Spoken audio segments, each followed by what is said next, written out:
Here we are, hitting up events, drinking our way through Chicago beer, and trying not to miss a thing. Yeah, because, the cork popped out, it flies like fucking 10 feet. We're like, yeah, let's do it. All you have to do is add some fruit, stir it up, and ride that milkshake wave. Whenever I see him, I gotta take a photo with the most decorated brewer in Chicago, Jonathan Cutler. It'll be like the stuff you hear. You ever go to, every time you go to Floyd's, all the music sounds like this. Raw, raw, raw. Sometimes you want a small beer, but really, you want a big beer. You gotta take in all those big aromatic hops. Hey, what are you doing this weekend? Waiting in line for a bottle release? Should have never been a fad. The black IPA is delicious. Hey, and welcome to Chicago Beer Pass. I'm Brad Chmielewski, Brad, what's up, man? I'm Nik White. and we're going to get sauced off this 2.8% beer. Table beer. Yeah. That's a fun idea. A dry hopped table beer, partially fermented and aged in oak barrels.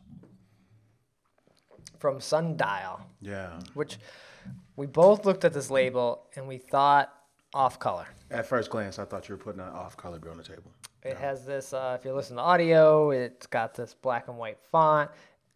Even the typeface is very off color-esque. Reminiscent for sure of the good folks at Off Color. Yeah.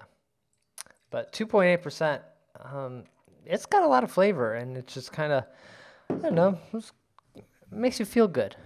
It's very pretty. It's got this big, crazy eggshell white head. It's got that sunshine yellow fucking color. It's a little haze in there. Yeah, this is the beer they won silver for at World Beer Cup. Oh, which year? This year? Yeah, 2024. Well, look at that, That man. was in Vegas, baby. Let's see. Category 15, session beer or Belgian style table beer. 55 entries. So they took the silver for this beer, table coupage. Cuppage?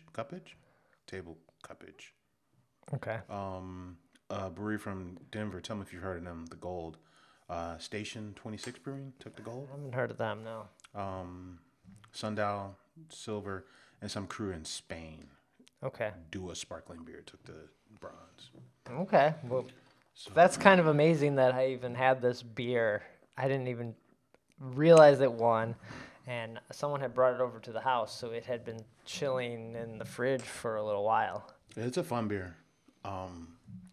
There's one of those crews. I think Sundial used to be the old, God damn, and I blanked on this the last time we brought Flesk Brewing. It was the brothers Flesk up in Barrington. They shut down, but these guys came in and completely revamped the space. Okay. Like it's all wood paneling. It's all Belgian beers. It's it looks good. It feels good. Nice. So you've been out there? Yeah. Yeah, because the day job's up that way. Okay. So, instead of sitting in traffic 90 minutes back, I just say, well, fuck it, I'm gonna go to Sundial Pop there for a minute. and leave at like 7 p.m. Okay. Well, nice. Then we did this a couple episodes ago, but this Bone Hazy Double from Hidden Hands Alarmist. If you need something a little bigger. That's a good combo. Yeah. Yeah. But we got 2 events to talk about on this episode. Plus, Nick hit up a new brewery. But let's start with Goose. Goose Island, Chicago's oldest brewery, is back In the Salt Shed. in the Salt Shed. Or adjacent to the Salt Shed? Well, they're on the fairgrounds. Okay. Because you got to cross that, that fence or the big gate to get in there. Okay. So they're at Salt Shed. Yeah, this is Salt Shed Pub. So Clybourne is no more. Salt Shed Pub is online. All right. When you first walk up or drive up, you get to see this giant gooseneck sticking out of the ground. Yeah, so it's at the end of a block, right? Right.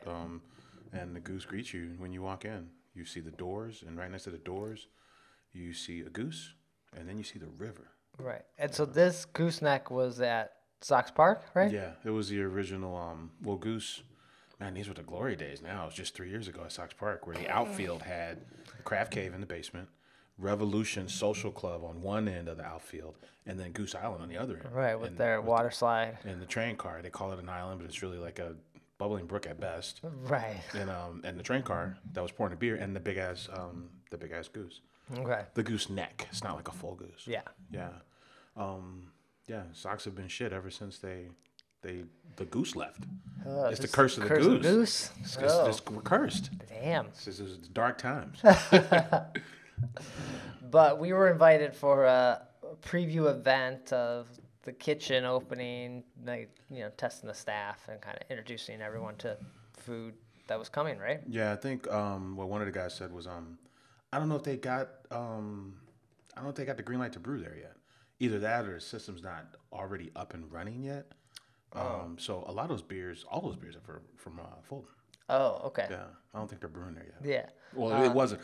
Well, they weren't serving beers that were made there yet. Okay. Yeah. I did go back in the brew house there. Okay. It's all the same equipment and everything, but it feels like it was put together to be a brewery, where the Clybourne one was like, fit it in this room. This is all you got. Yeah, Clybourne had a big. There's a big glass wall, where bar, big glass wall. Behind that was the brewery. This is like open air, where there's like this tiny little wooden.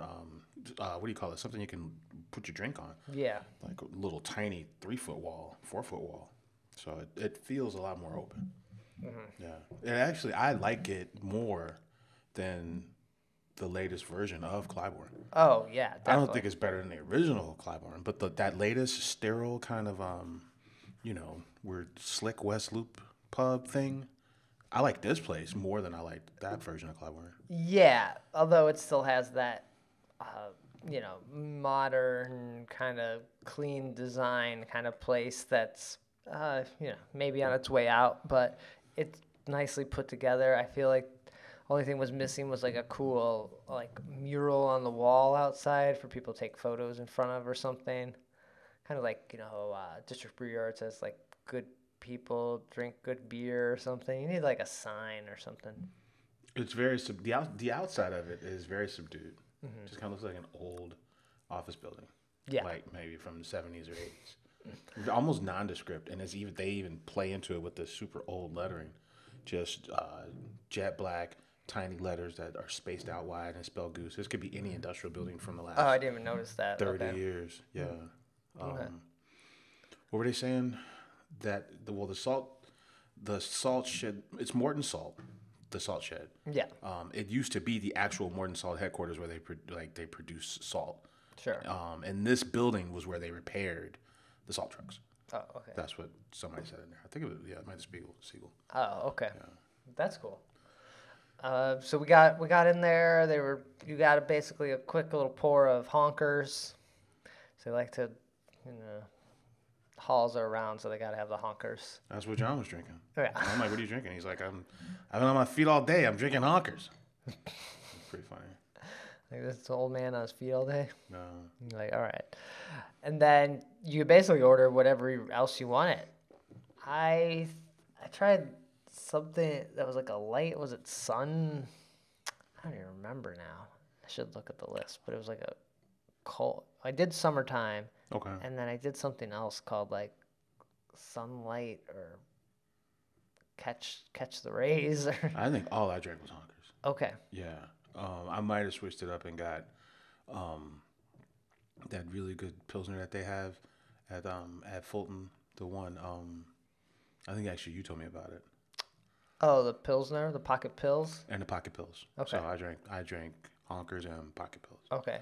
Maeve got the Kettle Sour, and that was really good. We ended up picking up a 6-pack of those on our way out. Okay. So the Kettle Sour? Yeah. All right. So nobody tried. I was slightly curious about the aperitif stout. Yeah. Maeve did have it. I had a sip. Not curious enough to try it, but I kind of wanted to. I just didn't get around to it. Right. We didn't enjoy it. Okay. It's yeah, I gotta read the deets on that, but it sounds like it might be like, I don't know, maybe Fernet Branca inspired or something. That's an aperitif. Yeah. Or Underberg, isn't that an aperitif? Or is that a digestive? I don't know. Yeah. Same. Yeah. Right. So, yeah, the kind of woodsy, earthy, dark liqueur inspired fucking stout. Yeah. Yeah. And then the food they served, they did, what was it, pub chips were out there? No. I think those were, pub chips. Pub chips were there. I couldn't they tell had what. Pork rinds. What was this? What came with the pub chips? Was it cheese? Was it fucking? I don't know. Right. Then they did a chicken sandwich. I was in on the sandwich. This sandwich was fantastic. I was That in. It was pretty- great. I liked it. Yeah. They did adult tuna melt, they called it. Yeah. Fine. Yeah. Fine. And then the last thing they had was smash burger. No. I thought the best thing at Clybourne, or my favorite thing, right before they closed, was the tomato soup with the grilled cheese. Okay. They did a really good job with this grilled cheese, like 3 different cheeses, giant portions. Yeah. With the little tomato soup, it almost looked like, I don't know, tomato biscuits. It was pretty good. Yeah, I guess I was surprised with these food options we were given. Also, Yeah, should we try one? go for it. That we were given, one wasn't a vegetarian option. They did a chicken, a tuna, and the beef option, and didn't make that grilled cheese, just like you said, like just their grilled cheese. Grilled cheese was good, man. Not there. Yeah, I think it's the same chef. I think he's just mixing it up. Okay. The smash burger, it's fine. We're in a city of so many smash burgers at this point. Goose isn't winning people over with the smash burger. No biker dude, huh? No. Biker dude's a real There's a deal. long list ahead of Goose on this smash burger. But this chicken sandwich, as someone recently asked me, they're like, chicken sandwiches are always pretty good. There's never feel like one is above the rest. But this one at Goose was like, man, that was really good. It was juicy. The sauce. Korean. Yeah. So there's some kind of. They did a good job with just a sandwich, right? Big, fluffy, probably brioche bread or something. But they hit it with the right amount of this fucking Asian sauce. Yeah. And then it comes with like this Asian inspired slaw on the side. I think there's some pickles on this joint. It's a pretty legit sandwich. I would go back for this. If I go back and get something, it's that chicken sandwich. Yeah. Yeah. So, for all I saw the tuna melt and I'm like, I don't know if I'm eating this tuna melt. Is this even tuna? What the hell's going on here? Is it even tuna? Yeah. So. It was fine. Okay. Yeah. Did you get a chance to try the Bourbon County milkshake? No, that's something I would try if I went back. That was great. Really good. Yeah. So. I think I saw it came in cut off BCS bottles. Yeah. That's pretty cool. That's a nice touch. So that was very tasty. Not overly Bourbon County stout beer forward. Like good balance of the two. Like it's both ice cream. Yeah, it's a boozy ice cream. More ice cream than booze, because you don't really want booze. You don't really want your ice cream to taste like booze. You want your ice cream to taste like ice cream with like a hint of booze. That's fair. So then you probably go. Is it a straight up milkshake? Like you feel like it's blended, or they hit you with a couple scoops and then? It's blended. Okay. Yeah. All right. Might have to try that, man. I got some BCS at home that I'm just like, what am I gonna do with this? But it's just like a splash in there, kind of thing. Okay. That's what it feels more like. Right. But cute little glassware and everything. Yeah. I'm kind of a sucker for the branding of just period of Goose Island. Except for when they rebranded Matilda and made it like all weird and purple and old English leathers were really big and it was just kind of goofy. But yeah, in general, I enjoy their branding. Cool. And then I think that was it. Did you hear anything else or learn anything else about the spot? I think the patio holds 235 people. Mm-hmm. Oh, and they're the old Metro benches. And no, there's more than just benches out there. I think there's like a little fireplace and some couches, but the benches came from Metro. Yeah. When there is an outdoor show happening at Salt Shed, they can pump the music into Goose Island. Nice. And back in the brewery, they can open the gate, like the garage door, and watch the show. Oh, shit. So cool. you'd have to be like back there or, Yeah. But you're basically there at Goose Island then watching the show. You don't even have to leave. Yeah. That's pretty good. I mean, because there are some, I think if you have like a certain credit card, like a Chase card or something, you get access to like a deck when the shows are outside. But if you ain't got that credit card, you don't want to just stand around. Well, I don't think anyone can get in except unless you like work there or if you know somebody kind of thing. Yeah. No chalkboard for the board that displays all the beers. It's kind of a board. I don't know if you've ever been to Lucky Door. It's the bar that sits at Wrigley. Okay. It's almost like a board that you would see at an airport that changes letters for showing your flights departing. Right, yeah. It's that, whatever that kind of board is called. It's pretty slick. It's very tactical, almost like a metal keyboard kind of vibe. It's like, very old school, and it flips to show you all the different offerings. That's pretty cool. I like that. Yeah, that was neat. And it's just right on the fucking river, man. Right, the view is really nice. Yeah, it's closer to downtown than Metro was. I don't think you're not getting. You don't feel like you're downtown when you're in Metro. You feel like you're just on the river. Right. But here, you feel like you're on the river near downtown. And there was a water taxi stop at Whole Foods. Oh yeah, you're right. But I don't think that one's been in commission for a little while, like a couple years. It hasn't been running all the way I'm thinking of the one around the corner from the Whole Foods. So on North Ave, when you approaching North Ave from the Whole Foods, there's like this Jiffy Lube and Gap. So right next to the Gap and Jiffy Lube is this stop. Yeah, I think that's the one. That's the same one. That hasn't really been. It doesn't always function. It was. I've for sure taken it from like downtown. You know, all the downtown stops.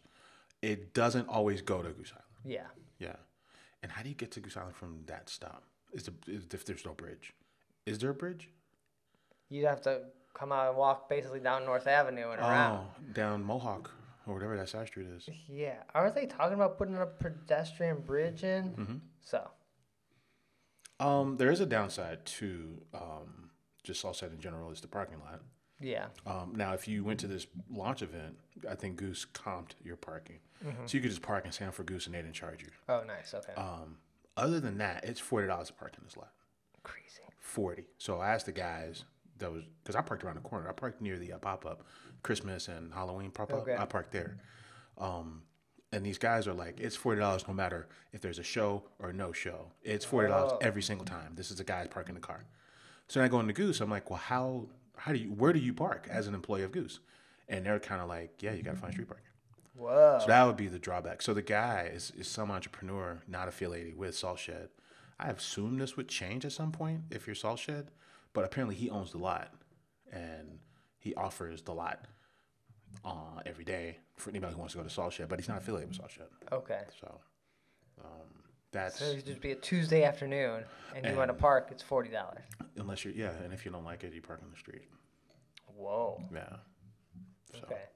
So that would be a bit of a snag. It was actually pretty easy to park, on a Monday, but on a show day, that's going to be harder. Right. Yeah.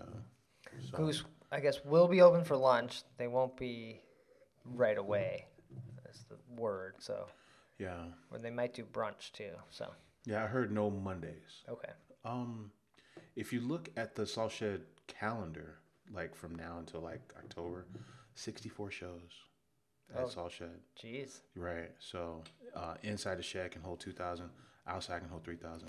I still haven't been to a Just show. Yeah. Yeah. I guess I should look and see what's happening this summer. There's a bunch of fuckers I've never heard of. I wonder if you ever look at it. I'm wondering how many people you recognize. Right. Probably not that I many. recognize maybe 4 or 5. Okay. I'm like, who the fuck are these people?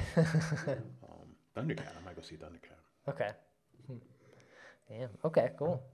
So then Nick was going to go back to Goose Island on Friday, but he changed his mind. I ran into Brad at Union Station, the Great Hall.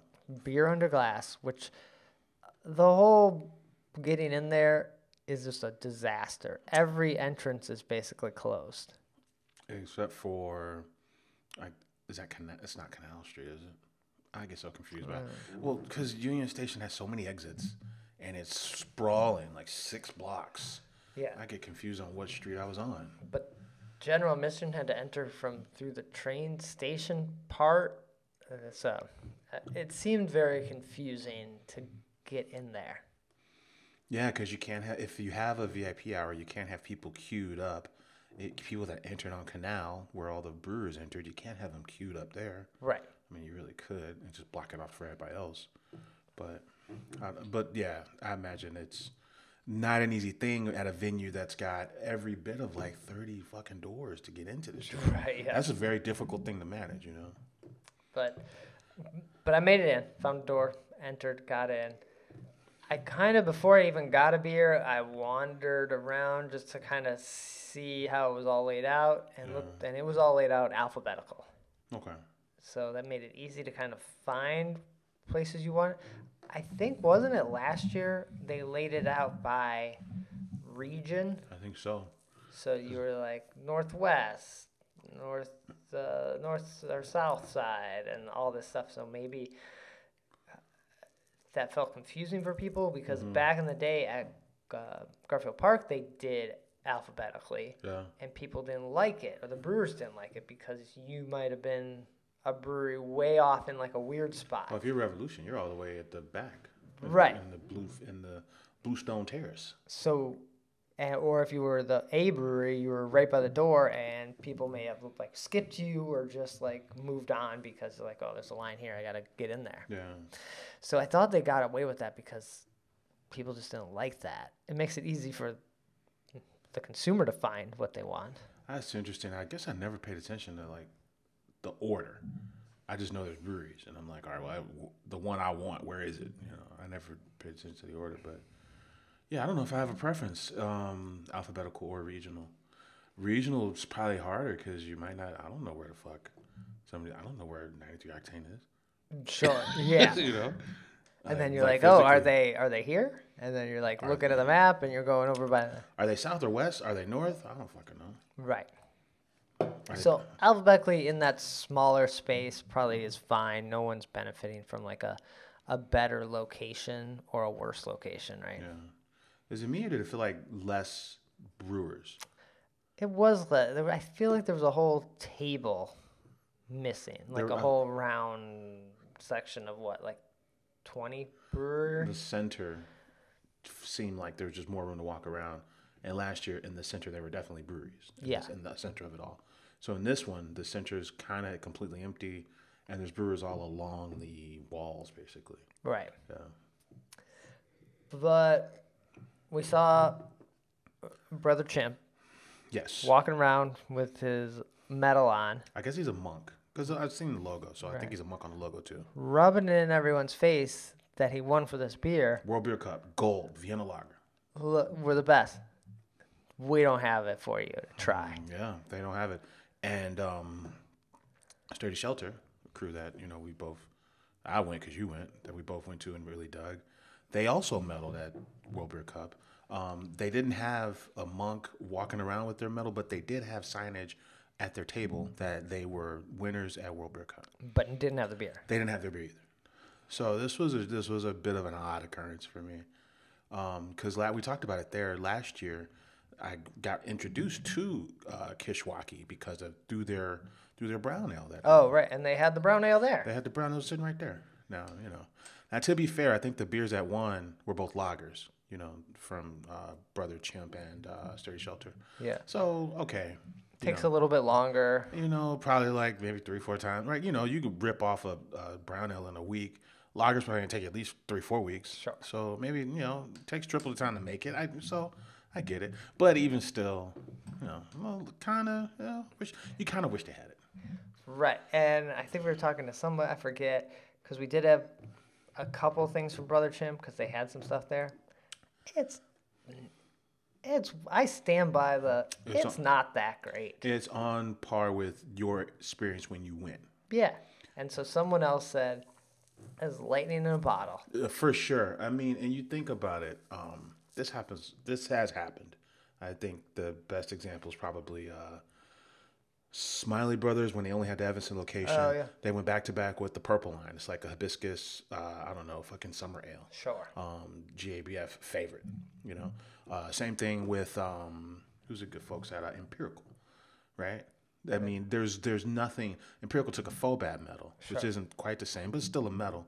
But I don't know if there's beers that get you excited at Empirical outside of whatever they won for. Right. So, or even Urban Renewal. Urban Renewal has a FOBAB medal, but are you going there and saying, hey, whoever behind the bar, just pour me whatever you got? I don't know if you're doing that at these places. So there are people like what the Brother Chimp thing. Yeah. They just caught one. They hit one out the park. Mm-hmm. And that's great for them. I want to try this one. It won, so hopefully they do brew it again, and we get a chance to try it at some point. Mm-hmm. But I was disappointed it wasn't there. Right next to them, huge line for, was it Brothership. Now, I don't know if you remember last year, we stood in this line. Oh, yeah. Yeah, they're bringing, Right. I think it's space debris. I think it's their coconut barrel they stopped. Okay. And I think they just ran it back and brought the same thing. Oh, So they have a huge buzz. This year, I don't know if I didn't wait in the line. no. But it was, they are kind of stamping this event. They're the only crew that had it. I saw. We did the loop. It's the only crew I saw that had a line. And I mean, a line. The line kind of intimidating. Like 20, 30 deep. You're like, Right. I'm not getting waiting in this line. Yeah. So, just hit all the old favorites. I think I started with Penrose. I saw you, and then I ended up with Goldfinger. The Goldfinger and was Flipside. good. Yeah, Goldfinger had a Bach. Yeah. Like 7% Bach. That was fun. I gotta be honest with you. The thing I remember the most was fucking Brewers Lounge, Pride and Joy. But Full rips of Pride and Three Floyds Pride and Joy, man. I grabbed myself a can of the Reef beer from Half Acre. Yeah, the summer ale, the one that just came out. Reef with. Knot. Yeah, I think you're right. Yeah. Yeah. But I shout out to Quarter from Penrose. I had I think it was Rain Boots. It was a riff on their Goofy Boots series. That was pretty fun.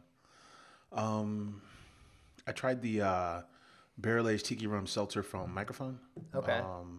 They look really cool. It's like fucking neon. It's like pineapple colored. A little too sweet for me, man. Okay. A little too sweet. I was out.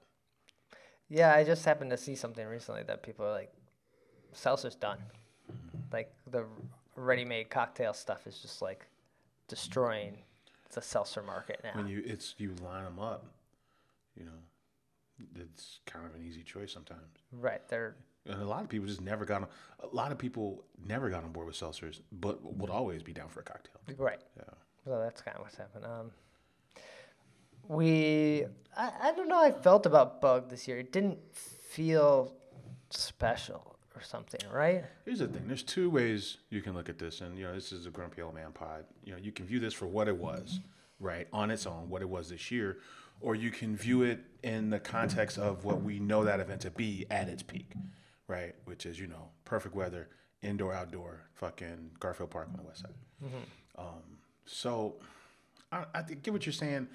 It's like, okay, you have a favorite band, right?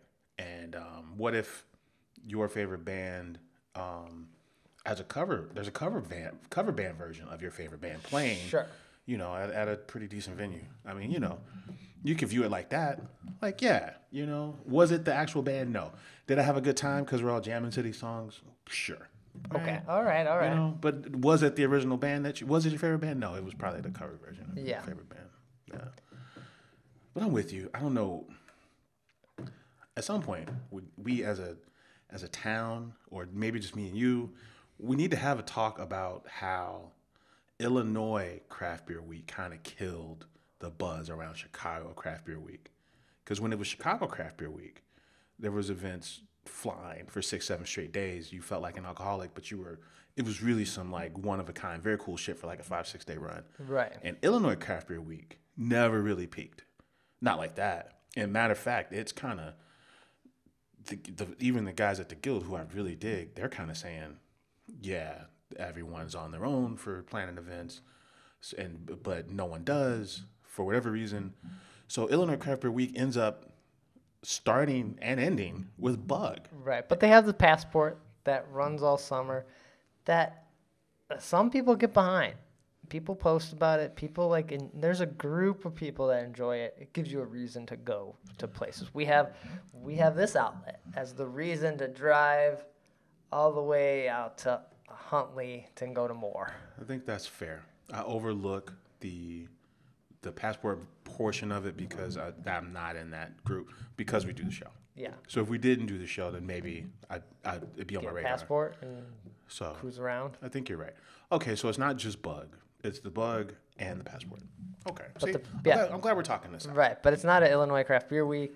It's really just an Illinois craft beer event, and then the Passport lasts all summer. It's not.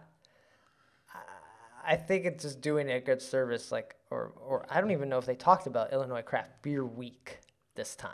Yeah. It was just beer under glass. it's casually mentioned that it's the kickoff, but it's not emphasized. Yeah. No, it's not.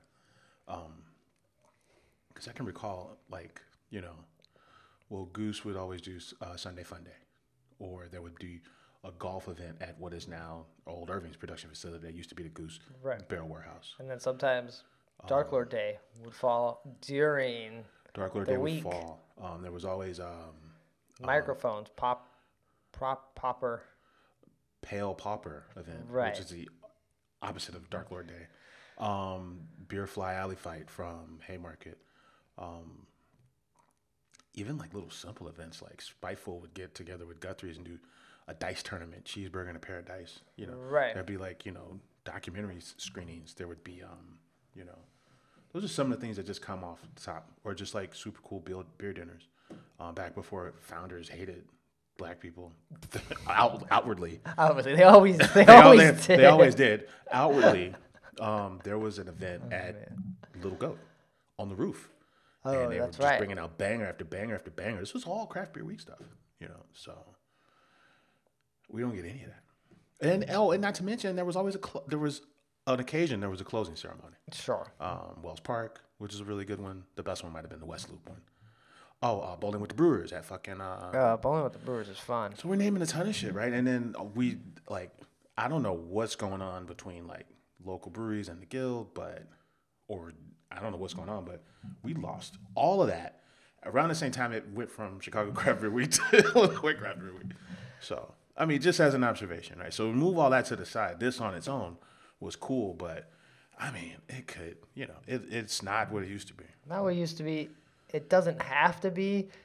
Just needs to be a fun event. It doesn't have to be bigger and better every time because, in theory, it gets other people in there. We've been going to it for over a decade now. Yeah. So, and we're like, some years are better than other years. That year it rained and it was all mud. That year sucked. Yeah, that's true. I think what I do still like is that, and we said it before on the show, I mean, you get a chance, the only time you get to try all those breweries in the suburbs is at Oak Park, which is no longer a guild event, and at this event. Right. Where they all come out. All the suburb crews come downtown. That kind of only happens. I think we're missing a lot. You mentioned 93 Octane. They weren't there, were they? No, I don't remember seeing them. There was a few other. We were looking for somebody. I don't think 200 Red was there. 200 Red wasn't there. We didn't see them. Yeah. So there was just a handful of people that didn't come. Yeah. So. But I will say that I rather enjoyed the Whiskey Lounge at Beer on the Glass. I think Whiskey Acres, which was in DeKalb, Maplewood, and there's two others. Oh, Thornton Distilling. That's out in the South Burbs, out there by Flossmoor Station. Okay. That's three, and there was one. Oh, Pollyanna. So 2 breweries that have distilling licenses, and then 2 just straight up old school distilleries. Nice. Okay. Yeah, Maplewood's got a coffee liqueur that they made with Hex Coffee that I really liked. Okay. So that was really cool. So cheers to them for adding that wrinkle. Okay. But yeah, look for it next year. It should be around the same time. I see no reason why they wouldn't continue it unless they had trouble selling tickets. They were selling tickets the day of the event. Well, this is a fundraiser too. We lose sight of that because we're kind of judging them we judge them and everybody based on the parties that they throw. But this and FOBAB they're fundraisers for the guild initiatives. True. So I think they'll probably still have it. Okay. Yeah. Because that's like 1,500 people. That's their second biggest event all year. Yeah. Nice. Cool. And then you also, I think that same day, hit up another brewery. Yeah. This is the old Low Res Brewing down in Pilsen. Okay. Yeah. This is Monochrome Brewing. So I don't know much about Monochrome. Did the space look the same? It's kind of the exact same. Same couches? And bar. Yeah, and there's like a glass where you can see the brewery house. So Low Res was just like, here's the keys. Party on. Change the sign's name. Yeah. They're kind of living in the, what do you call it? They're living in the ghost of the Low Res space. Okay. I wonder how that's going to work out. Because there's a couple ways about it, right? I think I wouldn't say like I don't think Half Acre reached out to Hot Butcher and said, "Hey, we want you to take our space over and reach out to us. We want it to be successful," kind of thing. It was more of a handoff. Yeah. This crew's kind of like just moving into an old brewing space. Right. And it obviously didn't work for Low Res. Was it the location? Was it the beer? Was it the marketing? And so it's they better hope it's not the location. You know, like look at the issues that Ravinia is having, Right. and the old Ale Syndicate space. Okay. You know. Oh, are they having trouble getting people there? Well, I mean, they might have to shut down, right? Because it's a fucking. But that's the name thing, not necessarily. Oh, it's not the ghost of Ale Syndicate. That no one's coming there. I don't know. It's been busy the few times I've been there. I don't know. So they had 3 beers on draft that were their own beers at Monochrome, and then they had 5 guests. They had Beechwood, Untitled Art, Pipeworks, Arclight, and Whiskey Hill, and more brewing. So they had a bunch of guest drafts. I had a hazy beer from them on draft, like a hazy double IPA. Are you good? That was fine. Okay. That was fine. I've been running into this thing. This is a side note. I've been running into this thing where my beers just don't have a lot of head on them. It pisses me the fuck off. I was at Peace a couple weeks ago. I met Chris Jacobson. He was in town, so I met him at Peace for a couple rounds. And the same thing. I got, what's the big Hefeweizen? Oh, dark and curvy. Yeah. I got dark and curvy halfway through. I'm noticing it's completely fucking flat. And not like this. Like, it's the head is loose, but it's still there. It's not like that. It's completely fucking flat. I'm at Sheffield's. I'm drinking. I think Peace has basically, since Cutler passed away, it's basically just a sinking ship of beer. Just get rid of beer and just make pizzas. I don't know. I was gonna do that. The world's most awarded brewery. What was I gonna say? I saw this at I went to Sheffield's recently. I saw this at Sheffield's. I'm like, I like this beer. Why the fuck is the head? So I'm listening to, and I don't know if this is related, but I'm listening to the Beer Temple Pod, and Steve Hamburg's on there. Okay. And he's talking about his very last night at Goose Clybourne, and he's sitting next to a guy. He's like, "Who are you?" He's like, "You don't know me." And the guy's like, "I sell the dishwashing detergent to clean glasses at breweries." And Steve's like, "You're exactly the guy I want to talk to." So apparently the packets that are used to clean glasses, the packet itself is actually larger. So there's a theory, and I don't know anything about this. But I mean, the package is larger. the package that you put into the solution to clean glasses, the machine behind the bar, there's a wash, and then you dip it into a rinse. That solution, the cleaning solution, is a larger packet than it's been in the past. So there's a theory that it's the solution in the solution that cleans the glasses that's affecting the lasting power of head on beers and glassware at bars on draft. I'm like, that was a tangent, but I was reminded of that because I went to Peace and I had a beer that was really flat and I was super pissed. That's weird. I'm like, But the more I think about it, I'm like, it's happening a lot. So I forgot where I was going. Oh, because it was that same thing at fucking Monochrome. Really? I'm like, what's with these flat ass fucking beers? Oh, it's got to stick to cans now. So I don't know, but so I'm not out on Monochrome or Peace just yet. But I'm curious to know more about this. Okay, But that's interesting. But yeah, good beers with low head. I'm like, well, that's not drinking some fancy ass wort here. Yeah. You should just charge me less. If I'm drinking wort, just charge me less. Let's see. The only stop I went to the Cubs game. Decent beer selection there these days. They got a few choices. Yeah. I think it's a Bud House, so it's mostly like old style every fucking where. But I went to the where you grab your own and you walk out kind of thing. And so like like the Amazon Go kind of store things, like the United Center has them. What's in there? Daisy Cutter, 312, Gumball Head, Anti-Hero, and a couple other things. So Windy City. That's the Windy City distro right there. So I think you're paying like $15 a can, but okay. Yeah. Got to pay those people to watch the cameras to charge you. Yeah.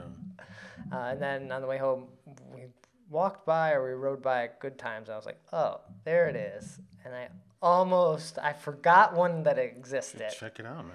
and then I was like, we just gotta get home, and so we didn't go. Pass on the good times. I passed on the good times. I was having already plenty of good times. I didn't need more. Fair. But I forgot good times existed. Because they're in the ghost of the Smiley brother. What is it? There's at least 4 storefronts. Yeah. To that. It's a massive. It looked big. I mean, but there's a lot of people that live over there. Right. So maybe it's working out for them. Who knows? Yeah. All right. Let's see. Those are all our stops. Events. Mayfest anniversary is coming up. Oh wow. It's like, I think it might be in 2 weeks, or it could be this weekend, because it's May. Is it May? It is May. Is it tomorrow? I don't know. Check this out. Tomorrow's Friday. Yeah. It's not on Friday. I thought that was a Labor Day. No, I thought that was a Memorial Day event. Oh, so it's Right? end of May. I think it's the end of May. Okay. Yeah, but that's usually there'll be a seasonal release from Dovetail. Okay. At least. But I can't believe it's already Mayfest anniversary time. I feel like I was just at the Oktoberfest one. It's going by quick. That is not a bad party. I'm here to tell you. Yeah. You know what I saw in the news? That Journeyman Distilling over in Three Oaks, Michigan, is opening a second location. They're opening in Valparaiso, Indiana, and it's going to have a brewery. Oh, nice. Yeah, so they're calling it a destination distillery because there'll be like hotel rooms, there'll be multiple event spaces for like weddings and just corporate events and shit. That's cool. And there'll be a distillery and a brewery. The brewery is called Sea of Monsters. Oh, that's a good name. That's a cool name. Yeah, it's supposed to be opening this summer. Okay. So, yeah. Maybe I've never been to Valparaiso. I think I might have been to the university out there to see a game in the 90s. Okay. But I haven't been back. Yeah. It's out. It's pretty, well, it's Indiana. Yeah. It's not a border town. It's like a little off into Indiana a little bit. Okay. Cool. Well, I think we're almost out of table beer, so I think we're gonna call it here. Anything else we want to mention before we get out of here? No, I think that's it. All right. Then keep a lookout. Another episode next week. Take care. Cheers.